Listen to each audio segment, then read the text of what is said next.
Assalamualaikum warahmatullahi wabarakatuh. Selamat malam.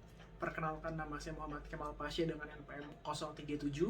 Saya di sini dari kelompok tutorial 11. Saya akan menjelaskan mengenai melatonin, mulai dari proses pembentukan melatonin dan fungsi-fungsi dari melatonin itu sendiri.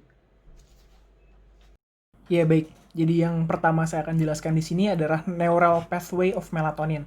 Jadi bagian yang berperan pada proses pembentukan melatonin yang pertama adalah di retina, di mana terdapat sel yang bernama intrinsic photosensitive retinal ganglion cells yang sensitif terhadap perubahan cahaya yang masuk ke mata. Jadi akan saya jelaskan dua kondisi, yang pertama apabila terdapat cahaya dan yang kedua apabila tidak terdapat cahaya.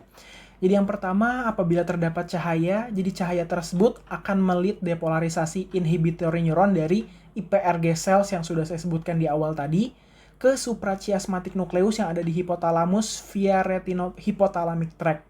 Karena neurotransmitter yang dikeluarkan adalah inhibitory, di mana untuk contoh neurotransmitter inhibitory yang umum terdapat di otak adalah GABA, jadi tidak akan menimbulkan efek apa-apa selanjutnya karena diinhibit neuron yang ada di suprachiasmatic nucleusnya. Nah, sedangkan apabila dalam kondisi absence of light atau kondisi tidak ada cahaya, jadi inhibitory neuron tersebut tidak akan terdepolarisasi, yang manifestasinya adalah tidak akan menginhibit suprachiasmatic nucleus.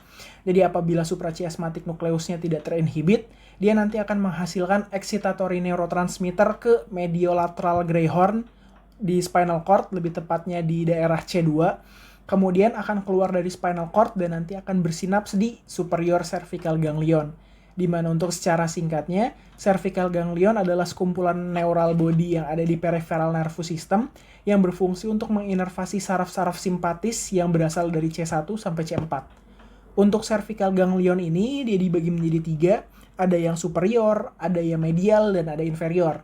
Kembali lagi kita ke topik, jadi excitatory neuron yang tadi akan bersinaps di superior cervical ganglion, kemudian superior cervical ganglion ini akan menghasilkan adrenergic neurotransmitter berupa neuroepinefrin, kemudian norepinefrin ini dia akan menuju ke pineal gland, di mana pineal gland ini dia memiliki G-stimulatory receptor yang dia kompatibel dengan norepinefrin.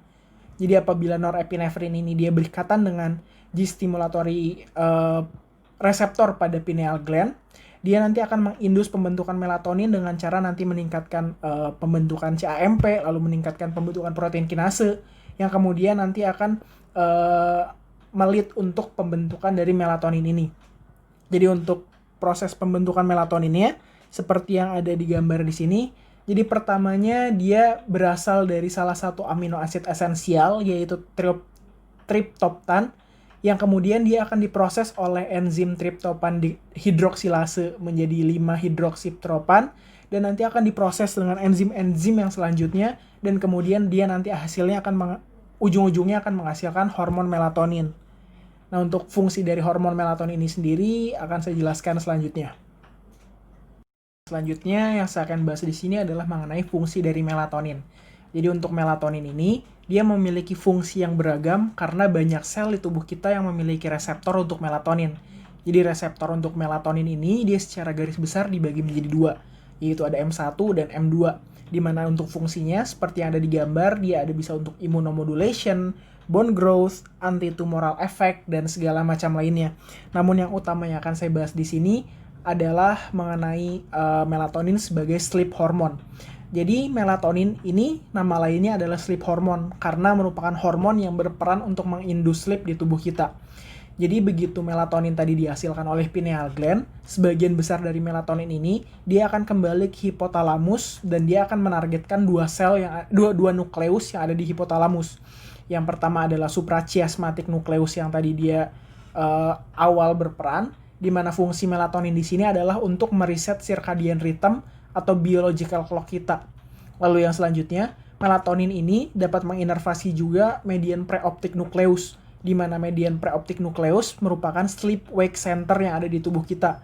Kemudian apabila nanti median preoptic nucleus tersebut sudah terinervasi, sudah teraktivasi, dia nanti akan mengaktifasi juga yang namanya ventrolateral preoptic nucleus VLPO, di mana nanti apabila dia sudah aktif, dia akan mengirimkan inhibitory neurons terhadap beberapa nukleus-nukleus yang ada di aras kita, dan nantinya di situ akan mengindus kita untuk sleep. Mungkin cukup sekian untuk presentasi saya mengenai melatonin. Atas kurang dan lebihnya saya mohon maaf. Wassalamualaikum warahmatullahi wabarakatuh.